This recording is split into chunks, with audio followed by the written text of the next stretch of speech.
Hello friends, a very warm welcome to Anna for English, a platform where we prepare to perform. Friends, last के कुछ videos में हमने discuss किए थे figure of speech, personification, simile, metaphor, alliteration, assonance और rhyme. आज इस session में, आज के इस वीडियो में जो थोड़ा सा लंबा होने वाला है, हम आज डिस्कस करेंगे उन सभी टॉपिक्स से रिलेटेड क्वेश्चंस. प्रीवियस ईयर्स में कौन कौन से क्वेश्चंस किस तरह से डिजाइन करके आरपीएससी ने प्रेजेंट किए हैं और कब कब उसने प्रेजेंट किए हैं. I have collected lot many questions, so without wasting much time, let's discuss the questions. पहला क्वेश्चन जो दिख रहा है वो है, we have to identify the simile from the given choices. Simile सुनते ही आपके दिमाग में आना चाहिए सेम या सिमिलर. सेम और सिमिलर हम कब देखते हैं? जब उसके अंदर हमें दिखता है एज या लाइक, राइट? तो यहाँ पर ऑप्शंस क्या है उन्हें पढ़ लेते हैं. Your face is as a book where men may read strange matters. Second option, he succeeded to the crown. Option third, a fleet of 50 sails. Option fourth, death lays his icy hands on kings. तो अगर इन चारों options को आप ध्यान से समझो तो यहाँ पर आपको ऑप्शन ए में दिखेगा लिखा हुआ एज अ बुक, यानी बुक के जैसे. तो सिमिलर का मतलब क्या हो गया? सिमिली के जैसे, और के जैसे को शो किया है एज से, तो यहां पर आपका ऑप्शन ए करेक्ट हो जाएगा. नेक्स्ट क्वेश्चन अगर हम देखते हैं तो वहां आता है पर्सोनिफिकेशन. फ्रेंड्स, पर्सोनिफिकेशन में हमने डिस्कस किया था इनएनिमेट थिंग्स को ह्यूमन लाइक क्वालिटी के साथ अगर हम ट्रीट करते हैं तो वो बन जाता है personification. Let's have a look on the question. देखो क्वेश्चन ये कैसा है, ये इंफॉर्मेटिव क्वेश्चन है. क्वेश्चन के अंदर ही आपको पर्सोनिफिकेशन की डेफिनेशन इन्होंने दे दी है.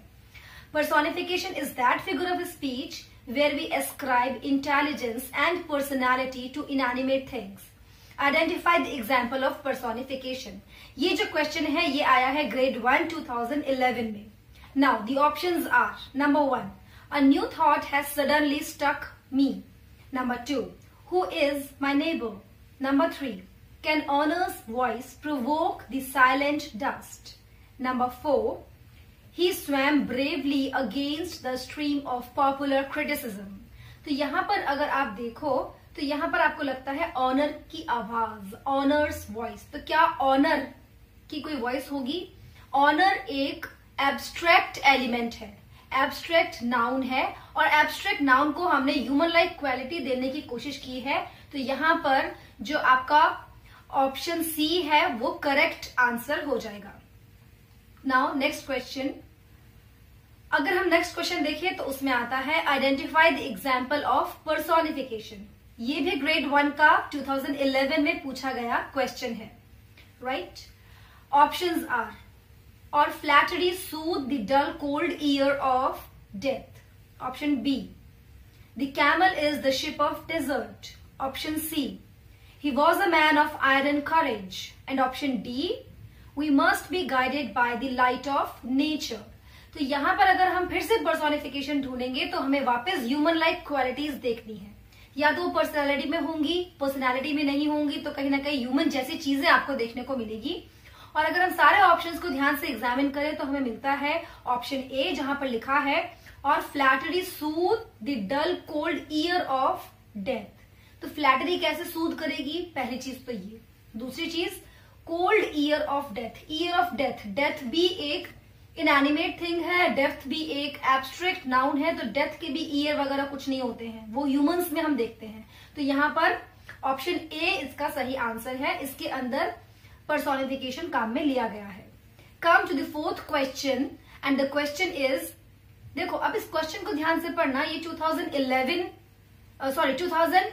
में और 14 में पूछा है, यानी कि ऐसा ही क्वेश्चन 2011 में डिजाइन किया गया था और उसी के हिसाब से क्वेश्चन को नए तरीके से मोल्ड करके, नए तरीके से डिजाइन करके इन्होंने 2013 में फिर 2014 में कंसेक्यूटिव 2 साल इस क्वेश्चन को प्रेजेंट किया है और ग्रेड 1 में आया है. Let's have a look on the question. Can honours voice provoke the silent dust? It is an example of, ठीक है, साइलेंट डस्ट, प्रोवोक दी वॉइस, ईयर्स, ये सारी चीजें हमने अभी अभी डिस्कस करी थी कि चीजें होती हैं ह्यूमंस जैसी. अब एक चीज और आपको ध्यान रखनी है, दैट इज कि जब भी कभी आपको लगे कि सिलेबस के टॉपिक्स क्या क्या है, क्या वो हमें ऑप्शंस में दिखते हैं, तब तो आप उन ऑप्शंस पे ध्यान देना। अगर आपको सिलेबस के टॉपिक्स ऑप्शंस में दिखते नहीं है तब यानी कि वो ऑप्शंस में नहीं है। चलिए इस क्वेश्चन को ही हम इस हिसाब से करके देखते हैं। ऑप्शन इसमें क्या क्या दिए हैं? मैटेनमी, पर्सोनिफिकेशन, एलिग्री एंड मेटाफर। क्या रीड के इस सिलेबस में आपको एलिग्री गिवन था? नहीं था। क्या रीड के सिलेबस में आपको मैटेनमी गिवन था? नहीं था। यानी कि सीधा सीधा ये दोनों ही ऑप्शंस आपके रिजेक्ट हो जाते हैं, राइट? अब आपके पास मेजर ऑप्शंस बचते हैं, पर्सोनिफिकेशन और दूसरा बचता है मेटाफर। मेटाफर हमें ध्यान है, हमें डेफिनेशंस याद रखनी भी पड़ेंगी, ठीक है? मेटाफर कंफ्यूजन अगर हो जाए तो ध्यान रखना जरूरी हो जाता है। मेटाफर के अंदर इम्प्लिसिट कंपैरिजन होता है, चीज को हम सीधा वही चीज बोल देते हैं, तो यहाँ पर तो ऐसा था नहीं। पर्सोनिफिकेशन के अंदर ह्यूमन लाइक क्वालिटी की बात करते हैं, तो यहाँ पर आपको सही ऑप्शन क्या मिलेगा? Option B, personification. Alright, let's come. अच्छा, ये जो लाइंस हैं, ये लाइंस ली गई हैं टॉमस ग्रे। टॉमस ग्रे की बहुत ही फेमस लाइंस है। Come to the next question. अब आपको देखनी है फिगर ऑफ स्पीच कौन सी है, and the question is 5 miles meandering with amazing motion। S.T. Coleridge की पोम में से ली गई है ये लाइन, और आपको पहचानना है कि इसके अंदर कौन सी फिगर ऑफ स्पीच है, राइट? ये क्वेश्चन ग्रेड 1 2016 का है, ओके? ऑप्शंस देखते वक्त आपको वही चीज फिर से ध्यान में रखनी है कि क्या ये हमारे सिलेबस का पॉइंट है या नहीं। पहली चीज, एनाफोरा। क्या एनाफोरा हमारे सिलेबस में है? नहीं। एसोनेंस, एलिटरेशन, एंटीथेसिस, ठीक है? तो अब आप देखिए इसमें कौन सी फिगर ऑफ स्पीच है। 5 miles meandering with amazing motion, MMM इस कॉन्सोनेंट का रिपीटेशन, और जब कॉन्सोनेंट का रिपीटेशन होता है तब हम बात करते हैं एलिटरेशन की। ये 2016 का जो क्वेश्चन है फर्स्ट ग्रेड का है, यानी स्कूल लेक्चरर का एग्जाम के क्वेश्चन का पेपर का एक क्वेश्चन है, और ये आप जो रीड की प्रिपरेशन कर रहे हो ये भी इसे अच्छे से क्वालिफाई कर सकते हो, आंसर इसका दे सकते हो, राइट? तो ऐसा बिल्कुल भी नहीं है कि सिलेबस में बहुत ज्यादा उतार चढ़ाव होता है।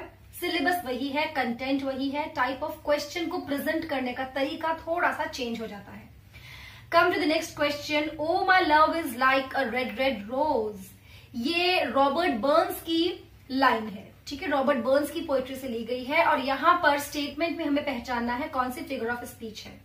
यहाँ पर अगर आप पोम की लाइन को पढ़ो, O my love is like a red red rose, like लगा दिया तो लाइक और एज तो सिमिली में मिलते हैं, तो इसका सही आंसर क्या हो जाएगा? सिमिली। नेक्स्ट क्वेश्चन है, tiger tiger burning bright, this line employees. इस लाइन के अंदर कौन सी फिगर ऑफ स्पीच है? सिमिली, मेटाफर, पर्सोनिफिकेशन या फिर एलिग्री? देखो, सिमिली है क्या इसके अंदर लाइक या एज है? नहीं है। पर्सोनिफिकेशन है इसके अंदर, ह्यूमन लाइक क्वालिटी दी गई है, और राइट नहीं दी गई है। एलिग्री हमारे सिलेबस में है क्या? नहीं है, मतलब तीनों चीजें नहीं है। बचा क्या? मेटाफर। मेटाफर कैसे है? मेटाफर यूं है क्योंकि हमने बोला है टाइगर टाइगर बर्निंग ब्राइट, यानी कि हमने टाइगर को एकदम ब्राइट बर्न वाली सिचुएशन में डाल दिया, लाइक सन जैसे हमने बोल दिया इसको, तो टाइगर सन बन गया। बट लाइक या एज इसमें हमने नहीं लिखा है। या तो आपको फिगर ऑफ स्पीच याद होनी चाहिए किसमें कौन सी है, क्या डेफिनेशन है क्या नहीं है, या फिर आपको एलिमिनेशन आना चाहिए। ऑलराइट, चलिए ये क्वेश्चन जो था वो रिपीट हुआ था 2 बार ग्रेड 2 में, 2010 में भी और 2008 में भी। नेक्स्ट क्वेश्चन हम डिस्कस करते हैं। He is as proud as peacock, इसके अंदर कौन सी फिगर ऑफ स्पीच है? देखने से लग रही है एज लिखा है, यानी कि इसके अंदर सिमिली है। यहाँ ऑप्शन में आपको दिखता है सिमिली, मेटाफर, पर्सोनिफिकेशन और पन। देखो, सिमिली, मेटाफर, पर्सोनिफिकेशन तीनों आपको आते हैं, हमने डिस्कस किए हैं। पन का मतलब क्या होता है? पन का मतलब होता है कुछ ऐसे वर्ड्स को यूज करना जिनके 2 मीनिंग्स निकल सकते हैं, ठीक है? अब अगला क्वेश्चन आता है, a metaphor is an. Metaphor क्या है? ये आया है ग्रेड 2 2011 में एक बार क्वेश्चन। तो मेटाफर एक इम्प्लाइड कंपैरिजन है, या फिर मेटाफर अर्थली स्टोरी है विद हेवनली मीनिंग। इस लोक की कोई स्टोरी को हमने परलोक के मीनिंग से मैच कर दिया, ऐसा कुछ नहीं है।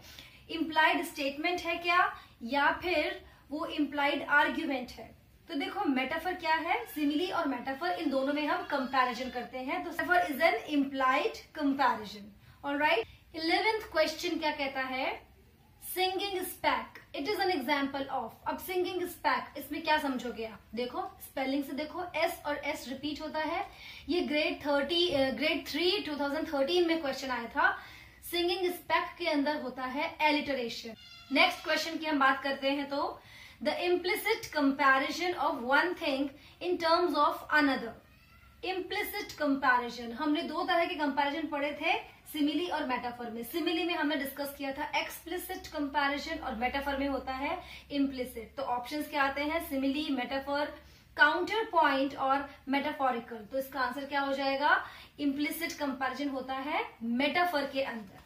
चलिए नेक्स्ट क्वेश्चन हम डिस्कस करते हैं।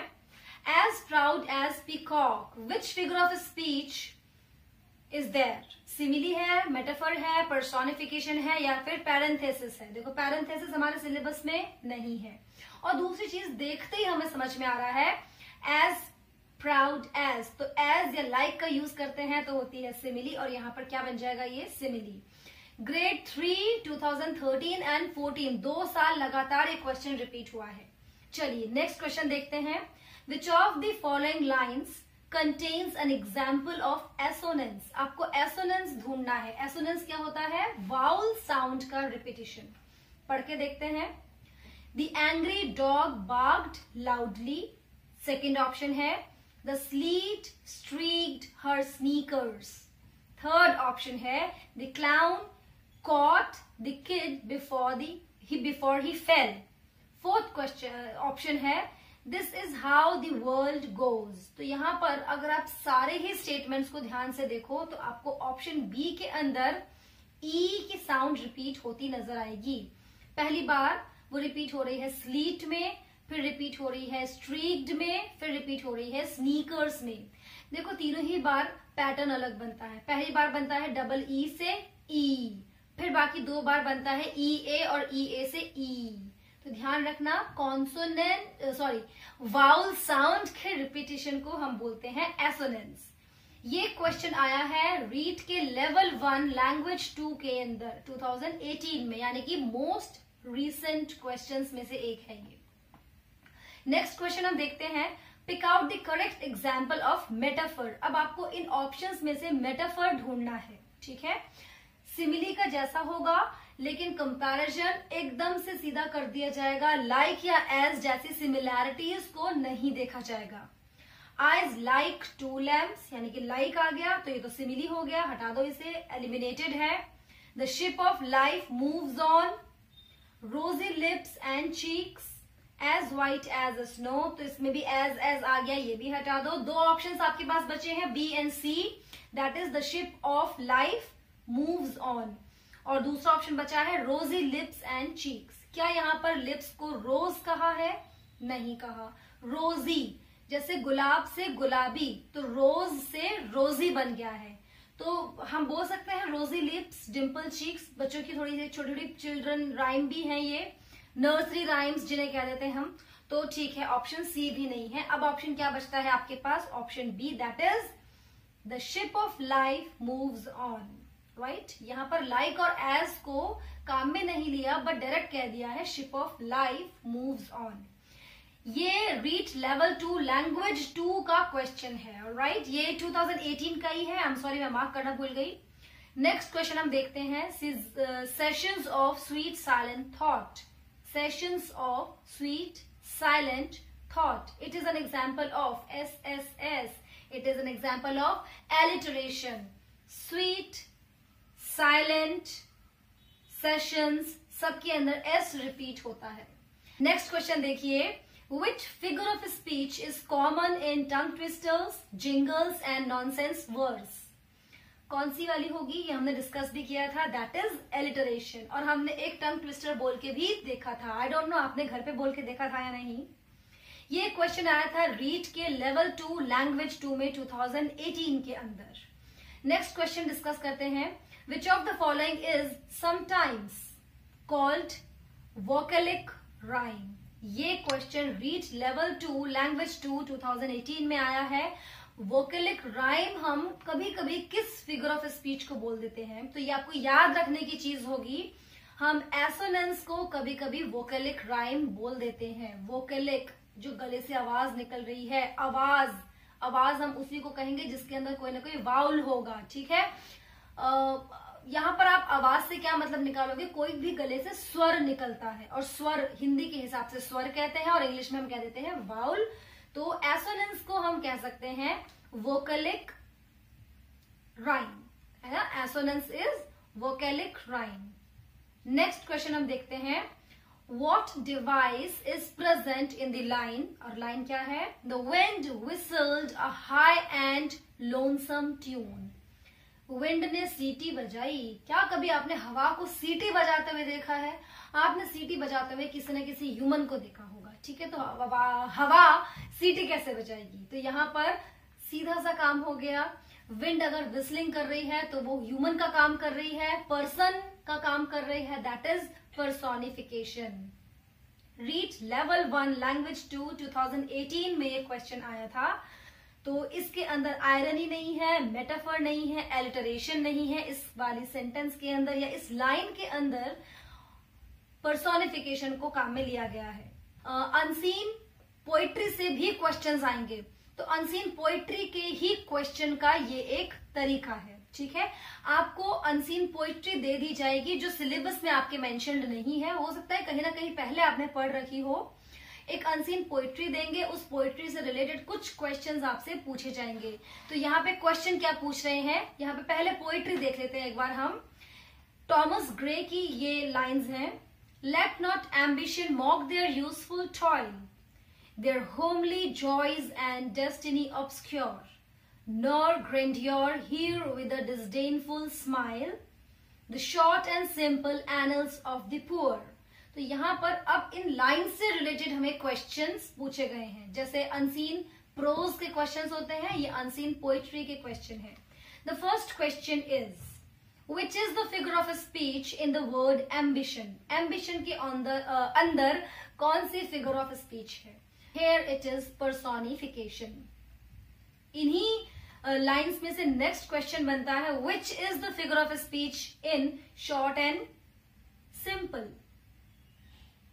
शॉर्ट एंड सिंपल, देखिए पोइट्री की fourth line, the short and simple annals of the poor. Short and simple में फिगर ऑफ स्पीच बनती है एलिटरेशन, एस और एस की कॉन्सोनेंट की रिपीटेशन हो रही है। थर्ड जो क्वेश्चन बनता है वो क्या है, identify the correct rhyming scheme for these lines. Rhyming scheme को आपको पहचानना है। राइमिंग स्कीम ऑप्शन में दे रखी है, A A B B, B B A B या फिर अनराइम्ड। चलिए पढ़ के देखते हैं। Let not ambition mock their useful toil, oil की आवाज आ रही है, oil tile. Their homely joys and destiny obscure, obscure. Third line है, not grandeur hear with the disdainful smile. तो देखो टॉयल और स्माइल मिलता है। The short and simple annals of the poor, obscure poor, तो ये भी मिलता है।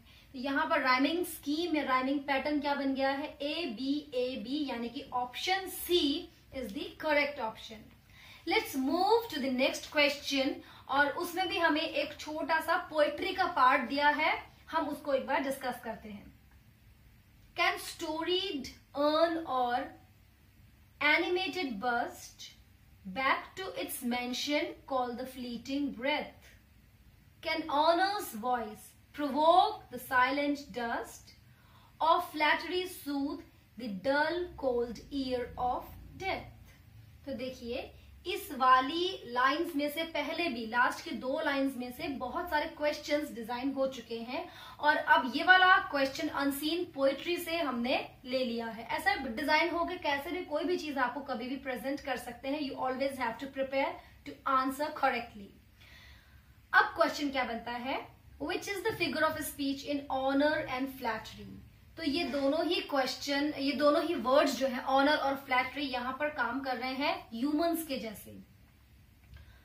तो यहाँ पर फ्लैटरी सूद करने का काम कर रही है, किसी को आराम पहुंचाना, सहानुभूति देना, शांति रखना, कुछ ऐसी चीजें, दैट इज ह्यूमन वाला काम कर रही है। फ्लैटरी और ऑनर की आवाज, ऑनर्स वॉइस, वॉइस ह्यूमंस की होती है, तो यहाँ पर ऑनर के अंदर क्या आ गया, फिर से पर्सोनिफिकेशन आ गया। आपने देखा होगा कुछ ऐसी टॉपिक्स हैं जो कॉमन है स्कूल लेक्चर यानी फर्स्ट ग्रेड में, वो कॉमन है सेकंड ग्रेड में, वो कॉमन है थर्ड ग्रेड में, बस क्वेश्चन को पूछने का तरीका थोड़ा सा चेंज हो जाता है। So we all have to stay tuned on our very own Ana for English, a platform where we prepare to perform. दोस्तों, परफॉर्म करने के लिए ही हम प्रिपेयर कर रहे हैं। इस प्लेटफॉर्म पे आकर के बने रहिए, जुड़े रहिए आपके अपने चैनल से। नेक्स्ट वीडियो में हम लोग डिस्कस करेंगे कुछ लिटरेरी टर्म्स को, ठीक है, कि पहले हम लोग लिटरेचर वाला पोर्शन कंप्लीट कर लें जो कि ग्रामर से रिलेट नहीं करता, क्योंकि उसी को याद रखने में थोड़ी सी जरूरत पड़ेगी। ग्रामर इज लाइक मैथमेटिक्स, जो प्रैक्टिस के थ्रू आपको हमेशा से इजीली समझ में आई है और आती रहेगी। मिलते हैं अगले वीडियो में, तब तक के लिए अपना ध्यान रखिए, पढ़ते रहिए, घरों में रहिए। लॉकडाउन अब ओपन हो चुका है, there is no more lockdown, but still you all have to play safe. Alright, till then, नमस्ते।